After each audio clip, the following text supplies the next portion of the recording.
2, 1. Welcome everyone to the Science of Spiritual Growth, where we're talking about all things and all things matter and all things are spiritual because the spirit is not to be found somewhere but not somewhere else. It's everywhere. So all things are allowed. Nothing is taboo. All is permitted here at the Science of Spiritual Growth. I'm one of your hosts, Yogi Chris, PhD. I have a PhD in the human universities, but I'm also the founder of Ninth Limb Yoga, a new path to the same mountaintop. And host many podcasts, author many books, training, online training around the world. I almost get tired of doing my intro, but it's fun to be able to say this. This language is not available to me 10 years ago. 10 years ago, I didn't say these things about myself. It's amazing how now I'm identifying myself with a whole new dictionary, a whole new lexicon.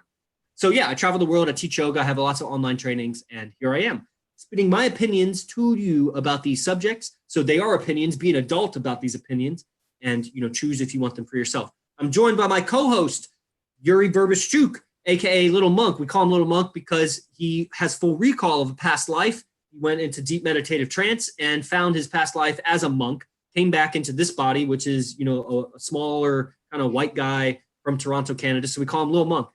So he's able to tap into that deep wisdom, and he brings with it his experience of language and hypnosis and all of that good stuff. So welcome to the show, Little Monk. Thank you so much. Hello, everyone. And the thing that we wanted to talk about, you were telling me your experience of some people contacting you and saying some not nice things about you. Some not nice things about me. Yeah. So I have one student. I wanted to quickly as possible, get to the underlying theme or the underlying principles. And since I haven't necessarily thought out the underlying principles, I'll kind of talk about some of the incidents and then the principles will reveal themselves. So I have a student who she buys programs with me. She doesn't have a lot of money and she's a single mom because the guy she chose to impregnate her wasn't a good guy. And so she's going through that, a young child, she's going through this and that, and she shares a lot of my posts. And so another woman who I've never met, but apparently I had maybe a Facebook argument with her like a year ago or something like that. I don't know. I don't remember her because I've met so many people, but I've never met her in person. And she goes on commenting on her post. She has blocked me and she blocked my girlfriend. So I couldn't read the comments that she was making, but she was making comments because my student calls me about it. And I get one of my apprentices to go on her Facebook to see the comments and screenshot it and send it to me. And the lady was basically saying, I want to call her a bad name. You know what I'm saying? But this female human is talking about how, be careful around me. I'm misogynistic and, mind washing people and, been fired from places, inappropriately touches women, like all this shit, and just stay away from him. And, my friend didn't have the language of how to handle a hater. Plus, any woman that's had a kid, and if you're around your kid for a long time, you start to lose your adult language. Because if you lose it, if you don't use it, you lose it. And I've seen this with women that have young children and they maybe are stay-at-home moms or something. They're around their kid all the time. They have, unless you're reading or engaging with other adults frequently, you will lose some of your adult language. And you'll get it back. It's not lost forever, but you talk they call it in linguistics, they call it mom-ese. You know how we have Cantonese or Chinese or English, there's mommies, there's the kind of language you talk to with your kid, which is really, it's weird grammar, it's basic. It's so they learn language. But then when you get on your Facebook and somebody's hating on your teacher and she didn't handle it right. So, I addressed that. That's what I was just on the phone with. Then, which is a shame because she's talking trash about this girl's teacher behind his back, blocking him and his girlfriend so they can't defend themselves. That's the kind of, cockroach this woman is. Then, what's another one? Oh, so then I'm texting people. I go through all the A's in my phone yesterday, and this one girl, she starts talking encrypted about this guy that was in ABQ, Albuquerque, that, there's been rumors about him. And so she helps spread those rumors to help protect other women. And I'll get into why are their story. Of course, as a guy, what are you going to attack me on? You're going to attack me on how I treat women. What else are you possibly going to attack me on? You might say there's a common theme in how I'm being attacked. Well, maybe you have mistreated women. Listen, maybe I have. I'm on a journey too. I haven't always had the best relationships. I slapped my girlfriend once 10 years ago and we broke up and I've felt ashamed of it ever since. It's not that I've never mistreated a woman. I kicked my sister in the back once when she was like on top of me, pounding on me. Like, was I not supposed to do that? You know what I'm saying? Like, so I'm not saying that I've been an angel all my life, but just because there's more than one story, which is just a rumor, or you want to believe it as truth or whatever, just because there's more than one person saying, well, he mistreats women, he mistreats women. I also have a woman that's been with me for 3 years through thick and thin. I have many women in my online training group that I've told these stories to, and they're still following me. Like, are they morons? Like, there's more than one girl here that's on my side, and everyone else just has a rumor that was told to them by someone else, by someone else, by someone else. And yeah, they get loud. The only way to fight that is to have an army of women that talk louder about your positives. Otherwise, it's a guy fighting a girl. He said, she said. In the he said, she said argument, she wins. And he said, she said publicly, nature intended her to win the he said, she said. She will always win the he says, she says. The only way to combat she says is you also have a she says the opposite. And then you just have a bunch of women arguing, and then everyone realizes how absurd this is. But if a guy and a girl are arguing, it's like, hey, guy, why are you picking on a little defenseless woman? So no, here's my woman, argue for me. So it's my job to teach the women that follow me how to fight haters, because they will pummel you. They will pummel you with their hate language. And they're so much more practiced at their hate language than you are at your spiritual warrior language. Because so many people go about spiritual development not talking. They regress inward. They try to resolve everything inside, but they never practice talking. And then when a hater comes along, you don't have the tools, because communication is a skill set. And then you'll get frustrated and say, oh, I just need to go back into meditation because I feel badly now. It's like, well, you wouldn't feel badly if you knew how to handle the hater. If you had known how to handle the hater, then it would be resolved in the conflict. So, you know, she's saying, you know, this negative shit, and I was about to send her a nasty message. I'll probably send it after this. You know, it's just ridiculous. Like, wait, you're spreading rumors about me in a city that I've come to 5 times to teach. Why? And then she started changing her excuses. And long story short, she said some backhanded things about my girlfriend. And it's like, that's when, okay, now I'm snapping. Like, you just said something bad about my girlfriend. I can take it all day, but you're going to say some shit about my girlfriend's judgment. I'm going to tear you a new asshole. Like, your man is weak. Did you know that your man wants to sleep with other women? Did you know that you're not all that? Did you know that he daydreams about other women when he's with you? Did you know that? You know? Then the last one was this girl last night. I'm pretty sure she was drunk, but I mean, she's sending me like just, I love it. And then I get a positive message from a female. That feels good. You know, it feels good when I get positive messages from people. Like, hey, your teachings are great. Like, that helps resolve a little bit. It's like, if it was only negativity, it would be hard to stand here and talk about it. There's a lot of positives too. So last thing I'll say is, and then this woman is sending me all these messages last night. I posted testimony from a girl in my group quoted what I said on lecture last night, posted it on Facebook, and I shared it because that's what we do. And I'm a girl, and I can't understand my own what? Your own mind? My own what? So I share this girl's post on my Instagram. I like screenshot it, share it. It was something great. Like, you know, you never have a problem. Your only problem is your mind having a problem with the situation, but you don't have any problems. All your problems are ego. That's something my girlfriend quoted. So this other woman from like Texas or wherever, she's a professional massage therapist, a healer. This is a healer, someone who puts hands on people with her energy. And brings her energy and touches people intimately in the name of healing them. And she comments on my post, you know, pickup artists are disgusting. The seduction community is wrong. You're all a bunch of, you know, what was it? She said, white supremacists, and the patriarchy has taken away women's confidence. You know, things like, which, like, I'm not even arguing with her stuff. I think that's absurd. I think that's just nonsense. But I mean, that's not the point. The point is, why are you commenting this on? I'm sharing one of my female students' compliments of my teachings. You're coming on here commenting about seduction and dating and how men have it wrong and how you have no confidence, basically. So I neutralize her comments. She sends me a message. So we message back and forth. You know, I challenge. I can feel that she's just confused inside because she's not attacking me in a way. She's just like, almost like venting. You know how people say like I'm venting? But man, don't vent on me. I'm not a fucking exhaust pipe.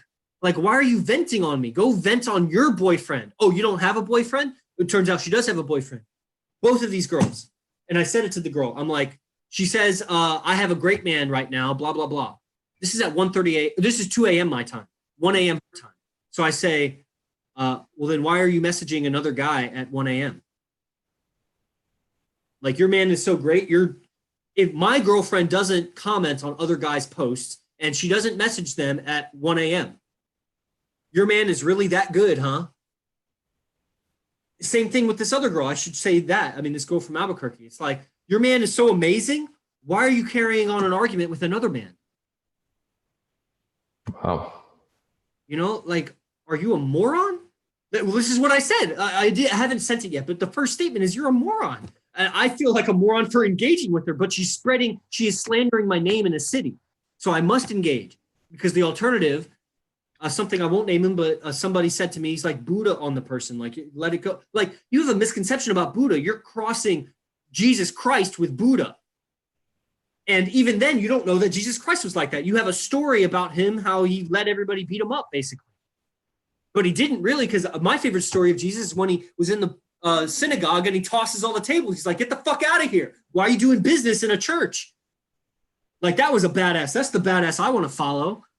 You know, where did you get this idea that Buddha didn't handle haters? Like, Buddha, as soon as Buddha became the Buddha, he said, I am the perfected one. And then he got a bunch of haters that said, you think you're perfected, this, that, and the other, blah, blah, blah. He handled them and went off on his own path, you know? So that's the framework of it. You know, how you address it is I just keep calling them out for their mistakes. I never, ever defend myself. As soon as I start defending what they said about me, like they say, you touch women inappropriately, Chris. And I'm like, Chris. And I'm like, I don't touch women inappropriately. I just jumped into their argument. They're like, Chris, you're dishonest. No, I'm honest. No. If they say, Chris, you're dishonest, I would say, how do you know that? Or they say, Chris, you touch women inappropriately. How do you know that? Or when they say it like kind of backhanded, like she was saying it like kind of third person or something. She was like, you know, this guy inappropriately treats women. And so I take it upon myself to, you know, show that I support my fellow women in the city and that I have their back. And so it would just be saying, so instead of saying, well, did you ever think that the guy's a good guy? No, that's arguing with her. I would just say something like,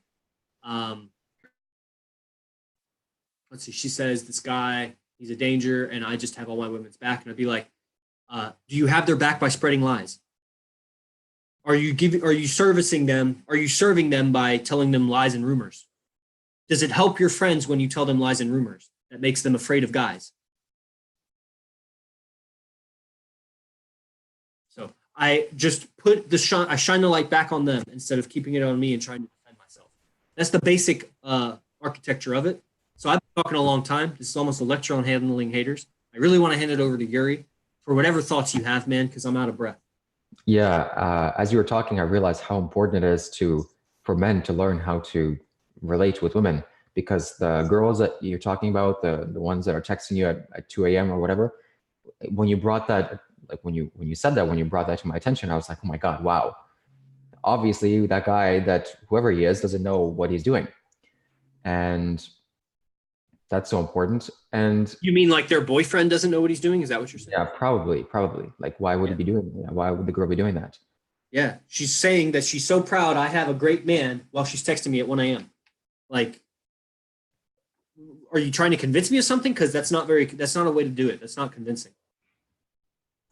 And another thing, I really want to know why people decide to take their time, to invest their time and say something negative about a person. I want to know the psychology behind that, because Arash has many haters and some of them go to great lengths to try to destroy him. And I want to know what kind of state of mind a person would have to be in to take their time that they could be using for anything else, for exercising, for reading, for doing whatever they can to improve their life, and to take it into you know, to infuse negativity in their words and try to make, I don't know. Do you know what I'm saying? So why would these girls be saying this? Like, what is the underlying reason? I get that there are, you know, all the logical things that they're saying, but why would a person say that? They must have some kind of, yeah, this is so fascinating. This is so fascinating. It is fascinating. And that's kind of a trap, because when you start analyzing negativity, you become negative. So if you start it's like a psychotherapist would start analyzing, why is this person psychotic? And starts diving into it, and you'll become psychotic because you take on the consciousness of that to understand it, and then you yourself become sick. So yeah, they're very negative. They're in a negative state of mind. Mercer said it over here. They're taking time from chasing goals and dreams just to hate, because their goals and dreams are weaker than their hating emotion. They themselves are hate. Like I said in lecture last night, I am yoga. I don't study yoga. I mean, I do, but in the sense that I study myself. Like I am what I do. There's no separation. I become the spirit of the thing that I am, quote, chasing or whatever, you know? And so they are hate. They are hate. If they're haters, that means they are hate. Winners don't have time to hate. So that means they're losers. Winners do not have time to take away from their goal. My goals are too important. Like I address things as they bring it to me. If it looks like it's going to affect business, I address it. But I'm not going out of my way. If I see something I don't like, I don't follow that person. I don't comment. I never comment hate. You know, we got this Donna, who's on my YouTube. So there's a woman that I've taught for. She says, afternoon today, I find that those who insult are not enlightened or debate or love properly. So sad. Been there. It's just ridiculous. It's good to know Donna has a successful business. She's been in business like 30 years or more than that. So that's good to hear that you've been there and it's just ridiculous. I think people hide online. Yeah, they do hide online or via text or whatever. This girl was going to hang out with me. This girl got upset. Like I had 4 girls that I was going to hang out with one night. You don't have time for them all. So I hung out with one. This other girl, I didn't cancel because most of them end up flaking anyway. So that's, as a guy, if I want to have an evening, I end up making plans with like 2, 3, 4 girls because most of them flake anyway. It's amazing when you set plans with 4 girls and all 4 of them flake. And it's like, shit. This is why I do this sort of thing, because they just, and flaking is what they call like rape culture language. Yeah, they call it rape culture language because it's like presuming that the girl was going to give you sexual favor or something. It's like, no, flaking means you made plans with me and then you backed out of it without saying you're backing out of it, you know? Because if I did that to a guy, I would still call it, or a guy did that to me, I'd still call it flaking. That doesn't mean I intended sexual favor from him. You know, it's when you back out of a commitment, but without saying that you're doing that. You know, you just disappear, you ghosted. Another way to call it is ghosting. They ghosted on me. So this girl backed out, but she sent me a message. She's like, I can't do it tonight. You know, I'm tired. Some probably a live excuse, but whatever. And so, but I mean, she was totally charmed by me. She had no negative experiences with me. We just hung out. We did some acro yoga, partner yoga together, exchanged numbers. I was like, hey, come out, come with me. Watch a movie or something. And then she didn't. So, you know, so where she's getting all the negativity is other people whispering in her ear and whatever. So Donna goes on, people need communication correct. When they go low, we go high. Truth will set you free. I do that. You're right. What I don't do is I don't turn the other cheek. I don't say, oh, really smack me on this side. I just point out their negativity. It's like almost like selling a client. Like, just because they're giving me negativity, I don't necessarily give them positivity, because that's the argument that they've been dealing with their whole life. Everybody trying to be positive with them to correct their negativity. I just keep pointing out their negativity until they themselves say, man, I got to change. This is sick. I'm in a sickness. I'm in a cycle. And then I say, okay, have you thought about, and then a solution. But they must admit that they are wrong. I can't just tell them that they're wrong. I mean, I can, but if that's all it took, then they would have changed a long time ago. I defend with facts that help stop the nonsense too. Facts are good. Facts are good. The thing that I don't do is I don't give facts to people who are lying. So because they're gonna keep lying. They're not honest people. So this, like one of my haters who was hating on my friend's post, the first story I told, she was talking about how she personally had a conflict with me and how I had been fired from 3 studios for this reason. I was fired from 1 yoga studio because they say that a woman complained about how I touched her. That destroyed my ego for like a week. I was like, I know I didn't touch anybody inappropriately. One time I touched a girl's breast, but I missed. I was adjusting her yoga pose and I immediately dropped to my knees and I said, I'm sorry. And she's like, it's not a problem. Don't worry about it. Like I just missed. I was looking at someone else while I adjusted her. And she came back to class the next week. I've never mistouched a woman and like doing yoga.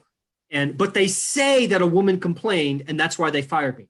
I never knew who it was. They never told me who it was. Nobody can ever point a finger to who is saying it. So for all I know, the yoga owner, who was a female who I flirted with once, and she didn't like it. Okay. I made a mistake of flirting with the yoga studio owner that I was working for.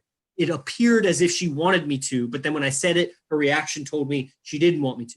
Made a mistake. Okay. So now a rumor is being spread. You know what I'm saying? And so a woman that's telling people I got fired from 3 studios and that she's had a conflict with me, I've never met her. How did she have a personal experience with me? She is lying. So she doesn't deserve my honesty. She deserves to be called out as a liar. Have you ever met him? How do you know that? What, do you think I'm incapable of judgment for myself? I just keep pointing the finger at her. Like, I don't need to defend myself. So that's what I'm just commenting on that. You guys can see the aggression, the anger. Like, I don't like being in this vibe, but what I definitely don't like is not talking about it and then going and trying to resolve it on my own. Like, here, guys, I am the garbage dump of your negativity. Come to me, vomit into this portal of positivity, and then I'll go and resolve it for you because I'm Jesus Christ and I die for your sins. No, that's not me. Go pray to Jesus with your negativity. I'm here to be a positive influence in the world.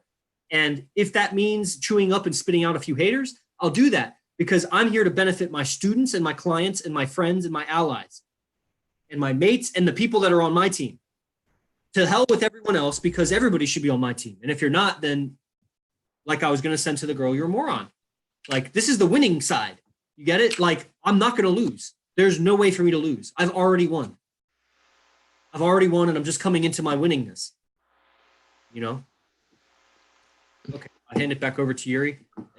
Yeah, I think the moral of the story that I'm learning now is that it's important not to lie, because you see the damaging effects that lying has and how hurtful it is. Like that woman that, it sounds like you inappropriately touching women.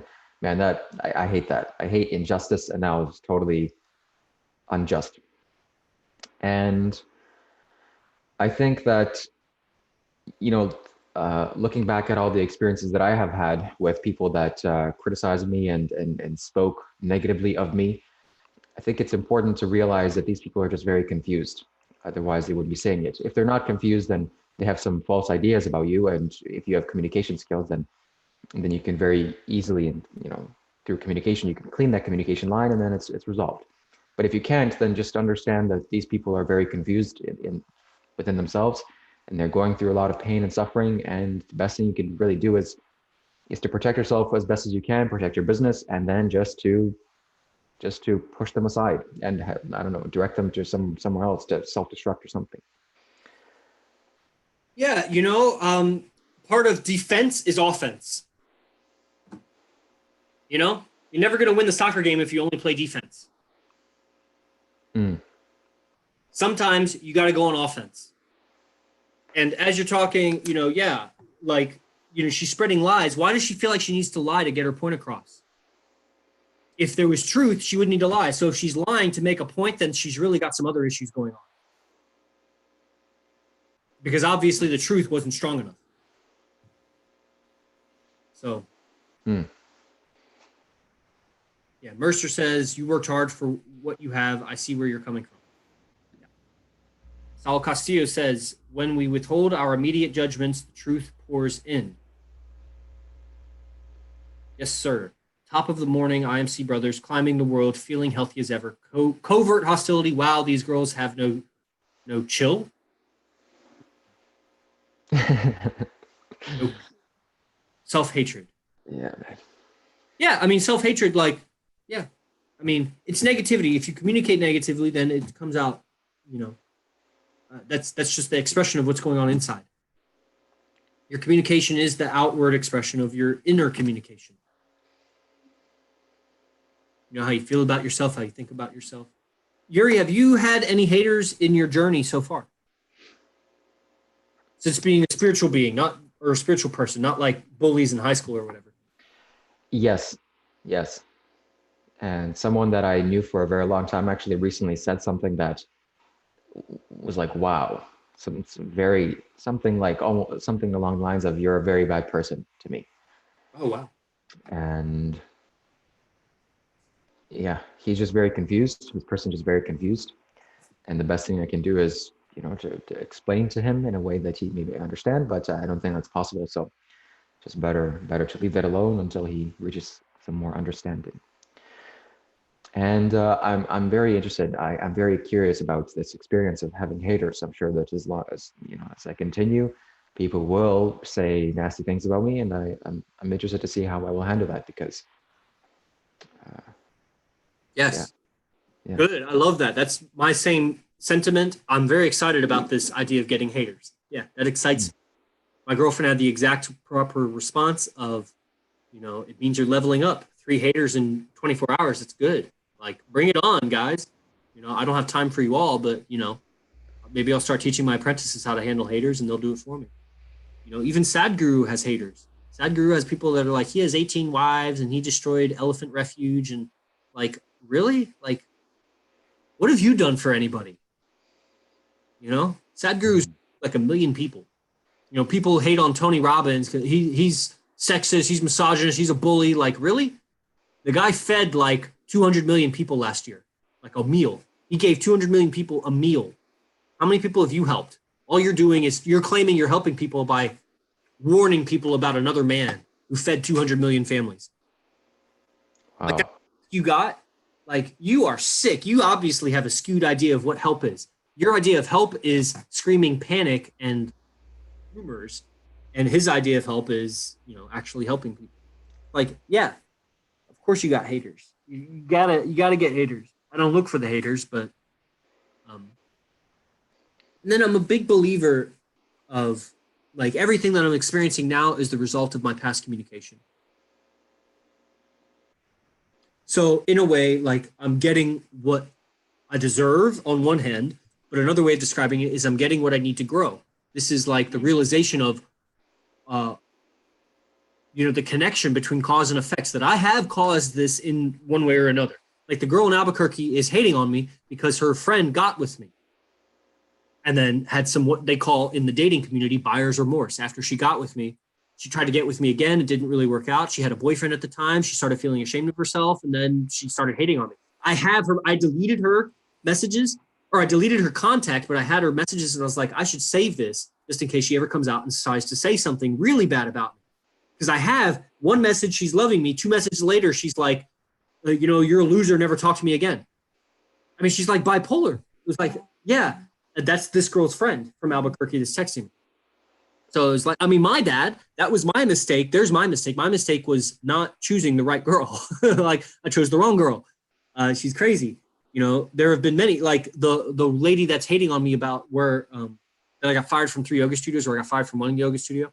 The 1 yoga studio I got fired from was my ex-girlfriend was the manager of that studio, not the owner. The owner, I think, didn't like me, but I think the manager, who was my ex-girlfriend, I mean, it's so weird that I got fired like 2-3 weeks after she broke up with me. And then we were in the same studio. And, so I made a mistake. I chose the wrong woman. I said the wrong things to her that caused her to dislike me.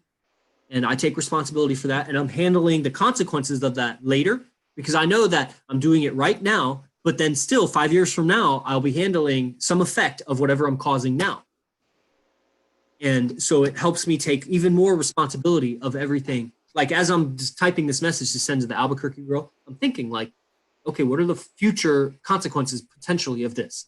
I want to make sure that I say something that if she screenshots it and shares it with everybody, that I don't say something, like I did have a whole bunch of curse words in it and whatever, just to extra emotion. It's like, maybe I'll take those out. I like cursing.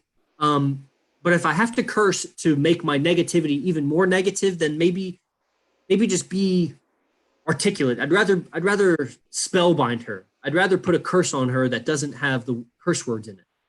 Isn't that weird how I just said that? A curse without the curse words.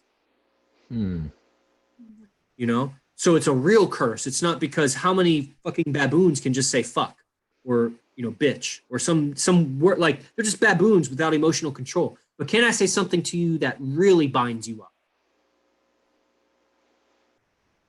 I did anyway, we both kind of study Frank White, who's a sorcerer, and he taught me some rituals that cosmically could help shut somebody up. And I never went through with them in reality. I went through with them in my mind. I imagined the whole ritual the same way that you can imagine a pencil in your hand and feel it. You could imagine putting it to paper and writing, and what would that feel like? I imagined the ritual happening. And it created an effect in the universe. So, and then yoga helps you with this, and meditation does. You go deeper into your subconscious, deeper into your autonomic nervous system, and then you start to recruit all of the forces within you that are unlimited, but were doing other functions. You know, they were holding onto your memory, your life history. They were functioning your heartbeat, and you're blinking, and you're sweating. And when you shallow your breathing and lessen your body functions, you liberate more of your subconscious mind to do your conscious bidding. So I'm fascinated by this. Okay, I'm going to zip it, hand it over to Yuri for any closing thoughts or any... Yeah, Saul Castillo has a question. What are your initial thoughts when approached with hostility? When a social situation is straitened, do you pay more or less attention to how you react? When you're feeling things or saying, what you're feeling, thinking, or saying, I feel there's a multidimensional universe in the world of communication that is constantly pulling from all directions. Do you have anything? Do you have any answers for that? What do you think? I'm fascinated by the final sentence. Yeah, I think it's unlimited dimensions. What are your initial thoughts when approached with hostility? I question the person. Because a lot of their hostility isn't directed at you, it's directed at whatever is in their mind. You know, like the woman approached me with hostility on Instagram last night, but I don't think she's really that angry at me. I think she's just angry at life. You know, that's why I think she had to say that my boyfriend is so great. She's trying to talk herself into it. Her boyfriend's not great. That's why she's messaging me at 1 a.m. So I could sense that, so I didn't get too aggressive with her. I just kept calling out her mistakes, but I didn't get aggressive with her. So I questioned her hostility. This would be the same thing, like I see Kevin Marks on, you know, this would be the same thing I would do with like cold calling. If somebody gives me an attitude, I would say, you sound angry. Did I make you angry? And be like, no, it's just been a stressful day, this, that, and the other, blah, blah, blah. It turns out it's not directed at you. So then I can, you know, address it more appropriately.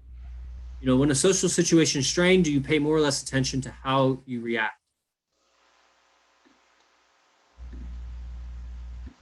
I'm always paying attention to how I react.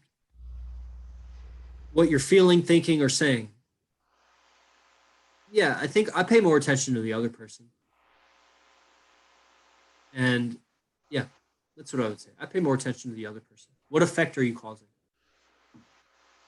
I don't know, there's a deeper answer, but that would be like silent flute. But yeah, the three things that I learned from listening to you talk and listening to you explain this is, number one, it's important to attack the other person's ideas versus defending yourself. And I've noticed that in all the arguments that I've had in my past, whenever I defend myself of the things that they're saying, it's really not good for me. And if I just start to question the things that they're saying, then it's like, you know, the organism starts to self-destruct itself, or like it's like a machine starts to break apart. Number two is that it's important to understand that people are actually talking to themselves when they are giving you hateful comments. Like there's some part of them that they don't like, or yeah, like you said, the woman's dealing with her life, and it has absolutely nothing to do with you. It has something to do with them.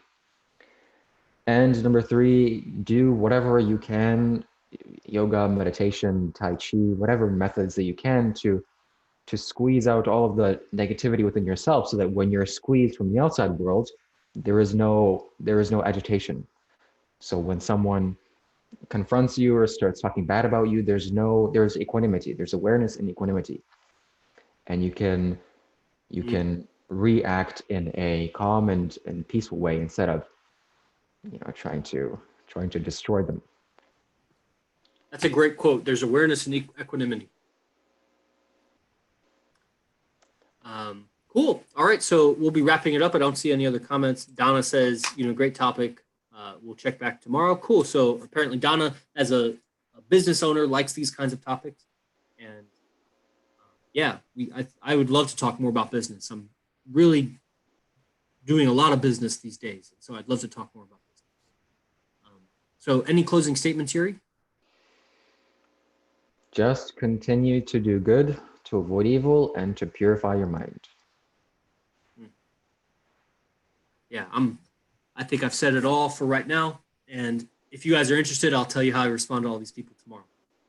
So thanks for tuning in to Science of Spiritual Growth, and we'll see you every weekday, 12 p.m. See all the descriptions below, the links to how to get a hold of us. Join our private training group, the Science of Spiritual Growth on Facebook, and we'll see you next time.